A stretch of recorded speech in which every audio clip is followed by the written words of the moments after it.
Hello, everybody. My name is Yang Yansong. This is a group XYZ, and our group members are Yang Yansong, Li Ziyi, Xia Lei, Yang Jing, and Jing Ziyi. This is our group presentation. Regarding the introduction, according to official statistics that was issued on Wednesday, China's consumer price index touched the 2-year peak in July as a result of a rise in the price of pork. The cost of pork, which is consumed on a daily basis in China, had a year-over-year price of 20.2% in the month of July.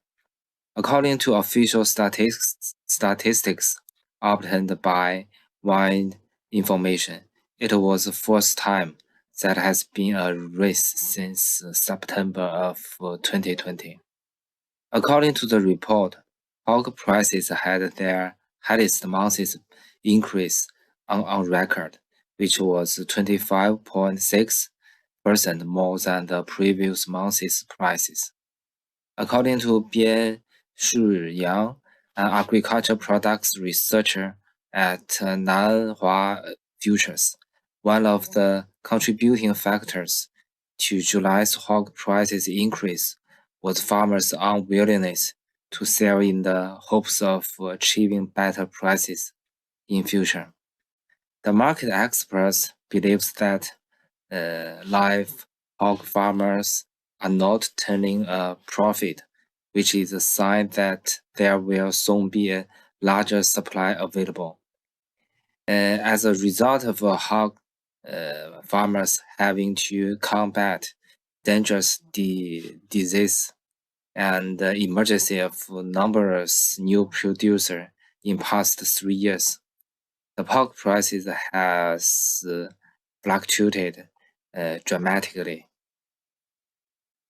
For the concept of costing principles associated with business, the COVID outbreaks in several places and the absence of additional policy stimulus might well have led to polar growth in July. The lack of future government stimulus may also have contributed. In spite of the fact that summer vacations are full swing, the tourist pricing component saw just a 0.5 increase from July of previous years.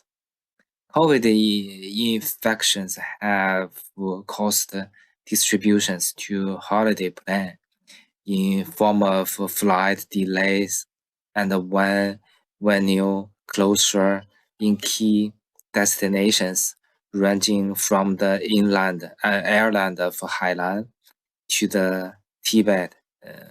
According to the statistics provided by WAND, China's CPI printed for most recent 2 weeks was still mostly has been since July 2020, when the index also increased by 2.7%.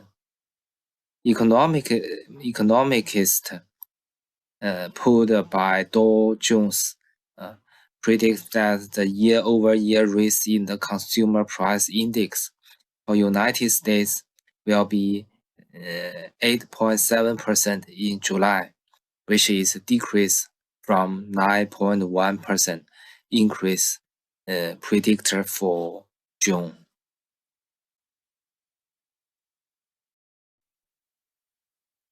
Hello, Professor and everyone. My name is Li Ziyi. Next, I will continue to present my part. The first identification of the overhead associated with business performances. When it comes to food prices, it may be difficult to differentiate inflation generated by the supply disruptions from inflation protected by the demand pressures. In general, the effect of the unfavorable supply-side shocks on inflationary pressures for food price should be temporary unless the shocks continue for an extended period of time. Prices of foods are often more malleable and react more quickly to changes on the demand side of the market than price of other goods. This is due to the fact that the food supply is more limited compared to other items, and that consumer able cannot be kept for the extended period of time. In the meanwhile, the results on food price inflation in developed economies may not be applicable to developing countries. In light of this context, the purpose of this study is to explain, using data collected at both the household and the macroeconomic level, how demand pressures, in contrast to the supply side variable, have contributed to inflation in China's food price. And the development of the cost for 4 different products with allocation base.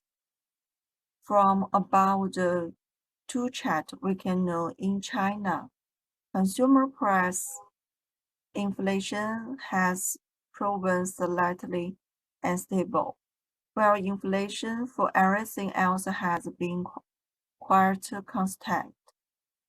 There are 3 primary pathways with which food price inflation may spread to the overall cost of living.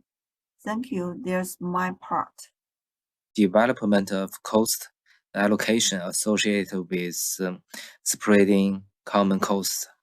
Prior to the pandemic, there had been a race in inflation for consumer food prices. In the summer of 2018, China was struck by an epidemic of African swine disease, which wiped off large portions of China's hog herd.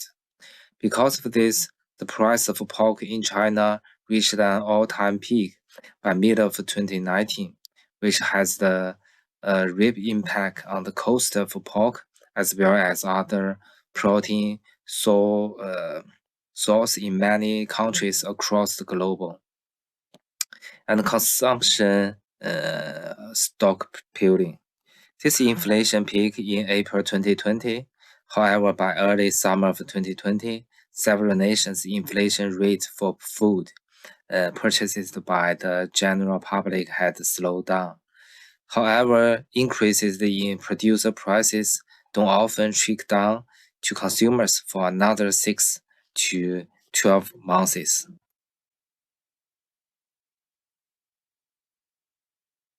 And development of cost allocation associated with spreading production expenditure costs. The Baltic Dry Index has shown that the ocean freight rates have increased by approximately 2 to 3 times in the past 12 months.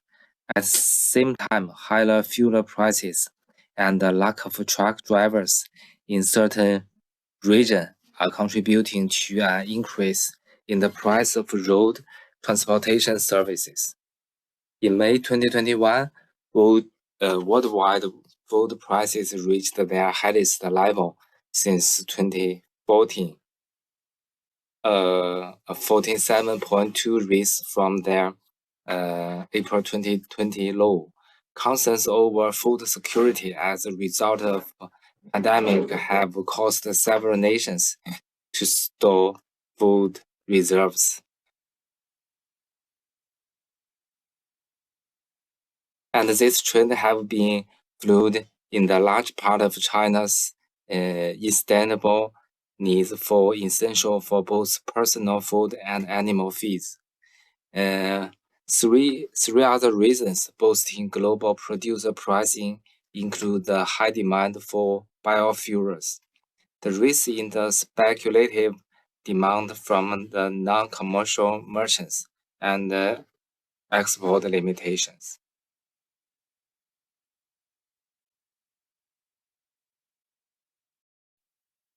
Hello, everyone. This is Yang Jing. I'm going to present you three other reasons boosting global producer pricing. As a result of the recession that will affect many of the world's most important countries in the next year, prices for agricultural products like coffee, feed, grains, and oilseeds may fall, but they will still be at historically high levels. What continues to be severely impacted by the conflict between Russia and Ukraine. In the meanwhile, sugar prices have remained quite low, again, partly as a result of the favorable weather. It is possible that agricultural prices may fall, but this is not because supply will greatly improve. As a result of expectations that inflation will start to creep up, that the issue will become concerning affordability rather than availability by the year after next. There is a growing body of evidence suggesting that perhaps the worldwide food crisis is not yet tapped out.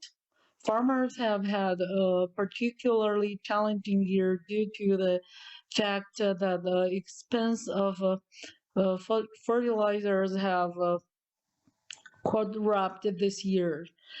These expenses are then transferred to the customer, which results in increased price in pricing for a variety of different food goods across the board.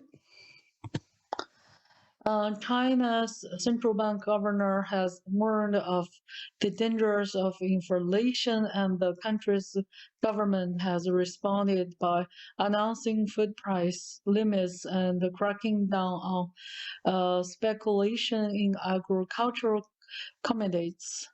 Such action would be a significant escalation of the government's attempts to control inflation and the reflection of its concern with the recent spike in food prices. However, there have not been any significant growths that have contributed to food hyperinflation in China this year. Instead, rapid monetary expansion seems to be at the heart of the problem. The government has little influence of our food prices, which are mostly determined by the market. But the introduction of limits may assist on uh, anger inflation expectations. China's economy grows in accordance with the government's road plan, but the price increases remain a cause for worry. Thank you. Hello, everybody. My name is Jing Ziyi. Here is our group conclusions. The officials in China had expressed concern that a fresh round of monetary stimulus in United States or similar loose monetary policies in the other developed countries might send a wave of money toward China's borders, accepting the country's inflationary situation. However, even with China's stringent financial restrictions in place, the fund may enter the nation via commercial and investment routes. The spokesman The spokesman for China's Ministry of Commerce, Yao, recently issued a warning that Beijing will investigate any speculative inflows posing as FDI. This is our group presentation. Thank you.